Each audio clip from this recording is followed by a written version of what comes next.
Mō tēnā tēnā koutou. Welcome to our media stand-up this morning, Tuesday, 14th of February. I have with me this morning from Fire and Emergency New Zealand, Deputy National Commander Steph Rotarangi. I have New Zealand Police Assistant Commissioner Tamaki Makaurau Sam Hoyle. From the New Zealand Defence Force, Colonel Mel Childs. Our Auckland Transport General Manager Stacey Vanderputten. Our Auckland-based meteorologist Georgina Griffiths, and also our Mayor Wayne Brown. The speakers will provide updates, and as I have done yesterday, we will take questions at the end, so I'd appreciate no interruptions until we get to the end of the update. Firstly, I'd like to acknowledge all of those who have been affected in some way by Cyclone Gabrielle, both here in Tamaki Makaurau, but also across the country. It has been a disruptive and difficult night for a lot of people, and we know the effects of Cyclone Gabrielle are being felt by many. Our sincere thoughts go out particularly to those who have been involved in the Muriwai slip response overnight and their whānau and colleagues. I will pass you shortly to our spokesperson for Fire and Emergency New Zealand for more information on their response activities. We thank you all for listening to and following the advice provided by the range of emergency management agencies who've been working together to support you through this event. As expected, much of the region saw significant rain and wind overnight that caused widespread power outages, surface flooding, slips, and damage to property. Overnight, we saw Cyclone Gabrielle move eastwards, and while everywhere was experiencing significant effects of the storm, the heaviest rain and wind was felt along the west coast of the region. In the 12 hours to 4 o'clock this morning, 265 millimetres of rain fell in Piha and 106 millimetres in Muriwai. The west coast of the region suffered some of the most damaging effects of the flooding and landslips, isolating the towns of Piha, Bethells Beach and Karikari overnight. Auckland Emergency Management sent out an emergency mobile alert at 1:26 a.m. to residents in Muriwai with a heightened level of landslip risk in particular streets. Affected residents were offered shelter at the local Surf Lifesaving Club, and emergency services and local civil defence teams are on the ground supporting these people today. We've been working with the New Zealand Defence Force to bring those that need to come out safely. We are currently working with the New Zealand Police to put a cordon in place, restricting access into Muriwai, and evacuations may continue throughout that area. So we really would ask people to pay attention to those cordons. I'd like to thank all of the residents for responding quickly to our alert and evacuating themselves, getting themselves to safety. Council building teams are heading out to those communities to assess the situation today. And where they can do so safely, we'll be providing some advice on whether people can return to their properties. Record river heights have been recorded across the region, including in the Wairoa River Valley near Clevedon, which recorded a peak height of 5.55 metres. River heights in the Opanuku Stream and Henderson Valley area did not reach the same height that caused the extensive flooding in August 2021. Approximately 33 households, which equated to around 50 people, were evacuated from an apartment building in Mount Eden due to danger posed by a nearby unstable structure. Families were encouraged to stay with their friends or whānau, and a small number who required shelter were taken to our Trusts Arena Civil Defence Centre in Henderson. Vector and Counties Power advised that they have approximately 15 to 20,000 customers without power and are working hard to restore power where they can do that safely. In terms of our Auckland Emergency Management priorities today, as more information comes through now that we have daylight, we will be working to get a better picture of the full extent of damage across the region. And our real focus is continuing to work with our partner agencies to provide the support that those communities most affected need. I want to urge people who feel unsafe in their homes to self-evacuate. to either friends or whānau, or if they don't have that option available to them, to go to one of our 27 civil defence centres and shelters around Auckland. And information on those can be found on our website, aem.org.nz. High winds are causing fallen power lines, and a reminder to treat all power lines as live. If you do come across a downed power line or a damaged power equipment, stop, retreat, and stay well clear. Unless you know that power has been isolated, you should stay at least a bus length away from any lines down and do not touch anything in the vicinity. We do expect there to continue to be strong winds throughout the day, which I'm sure Georgina will talk more about, but that will continue to be a risk for us just over the next wee while, as well as ongoing possibility of land instability. And just a reminder too, never to try to walk, swim, drive through, or play in floodwaters. If you come to a flooded area, turn around and go another way. Avoid already flooded areas and areas that are subject to sudden flooding. Don't attempt to cross any fords, flowing streams, or water-covered roads. I'm now going to hand over to Fire and Emergency New Zealand Deputy National Commander, Steph Rotarangi. Thanks, Steph. Tēnā koutou katoa. It's been an extremely tough and challenging night for Fire and Emergency, for our crews, and indeed for our communities across the North Island. There has been several hundred significant incidents attended to overnight. As has already been mentioned, a serious incident in Muriwai has led to our volunteer fire brigade investigating flooding, and at that time a slip occurred on the property, a landslide occurred, and the house collapsed. 2 of our firefighters were trapped. One was rescued early this morning. However, as conditions worsened in an extremely challenging environment, the decision was made early this morning to cease the search at this time until conditions allow us to continue. This was due to the instability of the land, and with daylight upon us, we will be able to reassess that as we speak. I would like to reiterate that we were well supported by our partner agencies during this time, including St John, New Zealand Defence Force, and New Zealand Police. As I said, we will reassess the situation and look to resume our search for our firefighter as soon as is practicable. As we have already heard, it is an extremely busy night for all of our emergency services and our partners. To put it in perspective, between the hours of 7 p.m. and 7 a.m, our communications centres logged 985 incidents. As has already been said, and I would like to stress, as daylight comes upon us, we can expect this number to climb dramatically as people are able to assess the situation at hand. So we expect our 111 calls to rise, and we will be able to report figures as we go through the day. Every available fire crew has been responding and prioritising calls, and I would really like to thank both the members of the public for following the instructions of emergency services during this very challenging time, along with our crews who are still out there and will be for some time to come. We are still asking people to only call 111 where life and safety is threatened. At this time, our crews are working hard to support you along with our communication centres. There is much to play out today. As has already been said, wind has been a major factor in the number of calls. It has been difficult at times to maintain communications with all of our crews, so we will look to reassess our numbers and figures and prioritise accordingly. Thank you. I'll now invite our Mayor Wayne Brown just to say a few words. Morena tātou.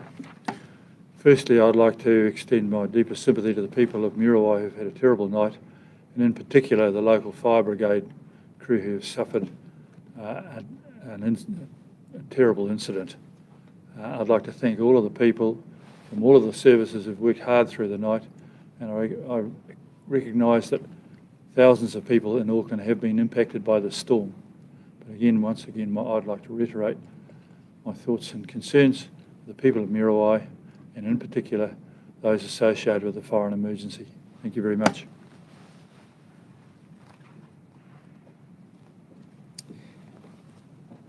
I'll now invite New Zealand Police Assistant Commissioner for Tamaki Makaurau, Sam Hoyle, just to provide an update on the New Zealand Police response.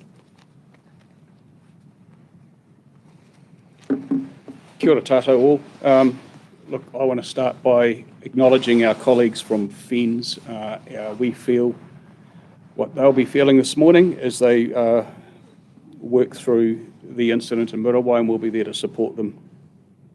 I also want to acknowledge, as the Mayor just has, the people who last night were affected and have had to leave their homes. Police staff have been on the scene of various incidents right across the Rohe, from Great Barrier through to the West Coast overnight, and assisting the Auckland Emergency Management team with their response. We've also been assisting at the events out at Muriwai and will continue to do so today. As daylight comes in, we will get a better picture of what's occurring on the ground, and we have more resources coming on this morning. Please take care. It's still obviously very volatile out there, and this event is not over. We ask that people stay away from the Muriwai area. People going out for a look won't be welcome. Thank you very much.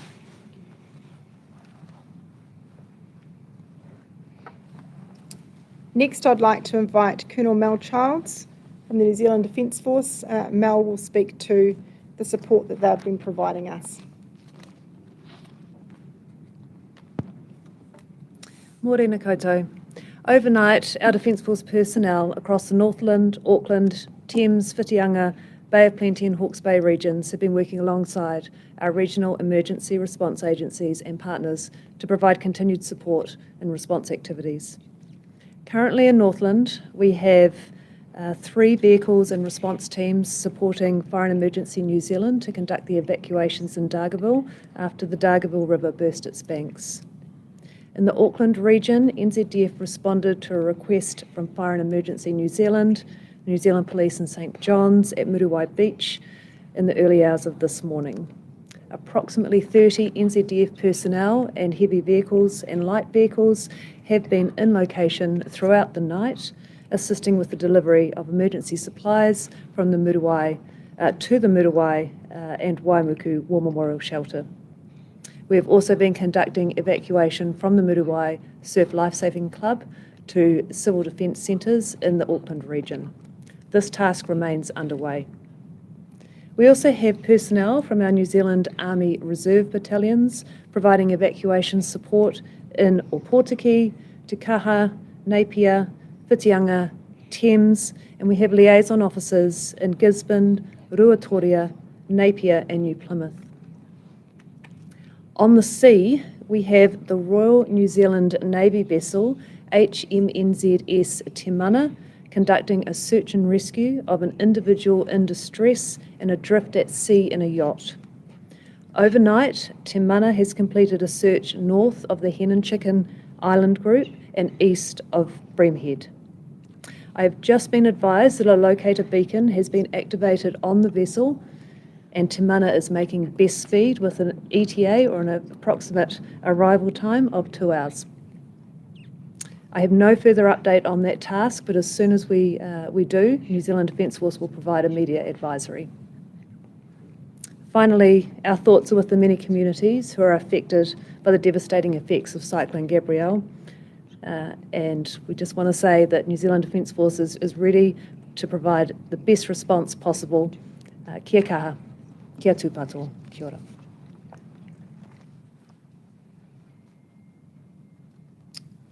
And now to provide an update on the state of the roads across Tamaki Makaurau, I'll invite Stacey van der Putten to come and share their information. Morena, firstly, a big thank you to our emergency services teams across the North Island for the amazing work they have done in very challenging circumstances. Conditions necessitated last night that we actually suspend a lot of our services, and particularly our bus services, as the night progressed, and also in terms of some of our responsive maintenance crews across the network due to safety. It was a very challenging time for all people out there last night. Currently, of course, there are still strong wind warnings, and so we ask Aucklanders to please plan your travel. Only travel if it's absolutely necessary. There is a lot of debris across the network, and our roading crews are currently out there assessing the impacts of the damage. As the morning goes on, we'll be receiving more information about what the state of the network looks like. Currently, we're aware of 30 full closures and multiple other partial closures. As we've already heard today, those particular impacts are out west, and we know that there's significant damage in terms of Muriwai, Karakari, Piha, and currently contractors are out there assessing that. We will constantly put information up on at.govt.nz with the latest information as it comes to hand. In terms of some key points about our network as a whole this morning, KiwiRail's suspension of all passenger train services in Auckland continues until at least mid-afternoon today in order to protect our passengers, our train crews and our maintenance team. We will receive further updates from KiwiRail as the day progresses. We do have bus replacements running on an hourly basis, as well as our existing rail replacement services that are on that stretch of network where we have rail renewal works. In terms of bus services, scheduled bus services are running today, but there will be some delays. And whilst there is a lot of, as we said, debris across the network, we are seeing that multiple services are needing to be cancelled. Currently the 125 and 114 bus routes, so that's more the Helensville Westgate services, through to Hobsonville are currently experiencing delays and suspensions, and the 146 is suspended until further notice due to the slips on the Waitakere Road. For schools which are open today, we will be providing school bus services. As usual, we've asked our operators to prioritise running the school bus services, but again, we do stress that some of the state of the network as information comes to hand does necessitate changes for the safety of our people and our passengers. Ferry services are significantly disrupted, of course, by the current weather conditions, with some limited services running at the moment, with cancellations in place for Gulf Harbour, Pine Harbour and Rakino services. Most other services have running as scheduled, albeit there may be delays with that. We'll be assessing as the day goes on. Based on demand, there may be some further suspensions in terms of that. We are aware that also the Waiheke services have been suspended until at least midday, and that is the same for the bus services on Waiheke Island as well. Roads and areas to avoid. As already said, we would ask people to please check the website for the latest information. The teams are constantly updating that so Aucklanders have the most relevant information as it comes to hand. If you do need to travel across the network, please be mindful of debris. It is extensive out there, and our teams are working as quick as they can in order to clear those roads in order to keep moving. Please stay safe. Thank you.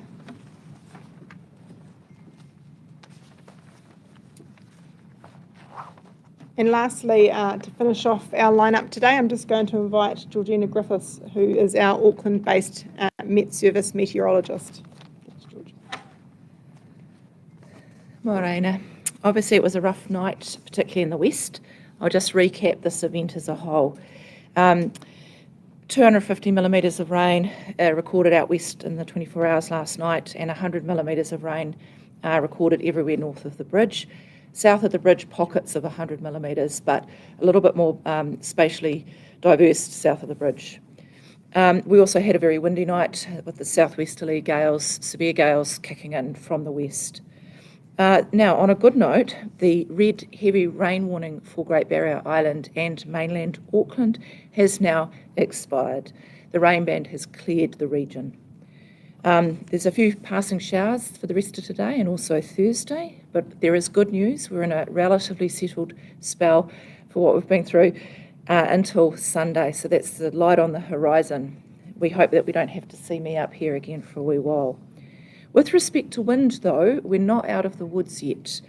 For Auckland, we still have a red severe wind warning in force for the region, and that's because those severe southwest gales are impacting the region. At the moment, most of the gusts are commonly 100 kilometres an hour, but exposed and coastal sites 120 to 130 kilometres an hour. That red wind warning is in force through till midnight tonight. For most of us at the moment, it's not too windy in the urban areas because of the time of day. Would expect that gustiness to increase this afternoon for a time. So just remember that while the rain threat has passed, it's still a very windy day, a severe gale day, and wind damage is possible for Auckland. Lastly, just because Auckland is coming out, this is the last day for us, just be mindful that other regions are being impacted very strongly by Cyclone Gabrielle, and they've got a wee bit to go. They've got a few more days, so just my messaging is only for Aucklanders. Thank you.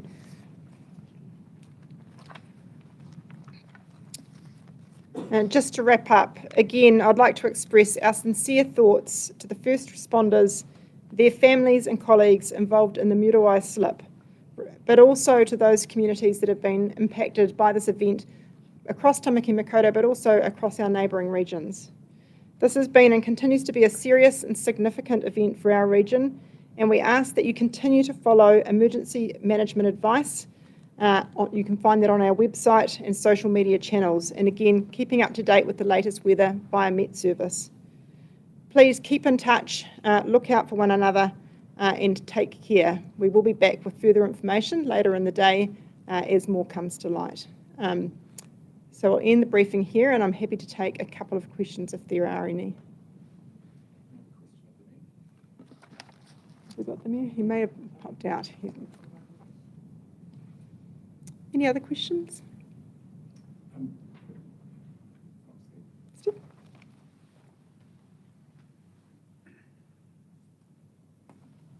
Steve, in terms of the decision out in Muriwai to, suspend that search for the missing colleague, can you talk through what they would have been going through to make what's a pretty tough decision?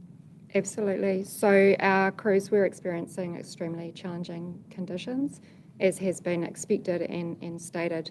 My understanding is that the land was very mobile, so saturated land, moving around a lot, which makes it incredibly challenging to undertake our tasks. Safety is always forefront of our mind, and our USAR teams are trained to operate in these environments. Our focus was on rescuing our firefighter, extracting that firefighter, and when conditions were reassessed, it was just deemed too serious to continue in terms of a safety risk. That is a tough call. However, we will always be looking at the safety of our crews, the safety of the responders with us, and the communities first and foremost. Thank you.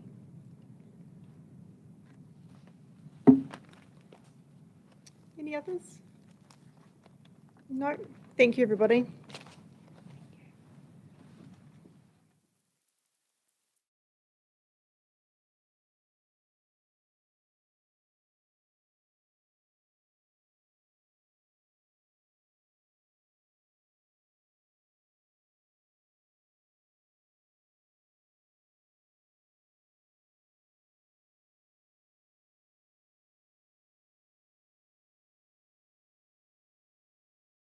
Rotorangi. I have New Zealand Police Assistant Commissioner, Tamaki Makaurau, Sam Hoyle. From the New Zealand Defence Force, Colonel Mel Childs. Our Auckland Transport General Manager, Stacey Vanderputten. Our Auckland-based meteorologist, Georgina Griffiths, and also our Mayor, Wayne Brown.